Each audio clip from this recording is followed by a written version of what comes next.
ગુજરાત રાજ્યના આરોગ્ય મંત્રી ઋષિકેશ પટેલ આજે વડોદરાની મુલાકાતે આવ્યા હતા. તેઓએ Parul university, Gotri GMERS college તેમજ ફતેગંજ ખાતેની FDCA લેબની મુલાકાત લીધી હતી.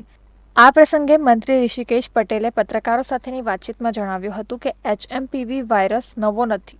આ જૂનો વાયરસ છે. જે પ્રકારના કોવિડમાં લક્ષણો હતા તેના કરતાં પણ ઓછા લક્ષણો છે. હાલ ગુજરાતમાં એક કેસ નોંધાયો છે.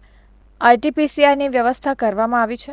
આનાથી ડરવાની જરૂર નથી. આ સાથે કેન્દ્રીય એજન્સીઓ દ્વારા જે ગાઈડલાઈન આવે તે પ્રમાણે તેને ફોલો કરવામાં આવશે. વધુમાં તેઓએ જણાવ્યું હતું કે કોવિડ અંતર્ગત આ વાયરસમાં સારવાર આપવામાં આવી રહી છે અને ટેસ્ટ માટેની જરૂરી કીટો 2-3 દિવસમાં દરેક હોસ્પિટલમાં પહોંચી જશે. તેમજ આ વાયરસથી લોકોને ડરવાની કોઈ જરૂર ન હોવાનું તેઓએ જણાવ્યું હતું. इसमें कोई पैनिक होने की अभी ज़रूरत नहीं लगती है, क्योंकि यहाँ से अपने जो केंद्रीय संस्था है उसकी तरफ से अभी कोई एडवाइजरी जारी नहीं की है, लेकिन उस पर सावचेती बरतने की वो वहाँ से सूचना दी गई है.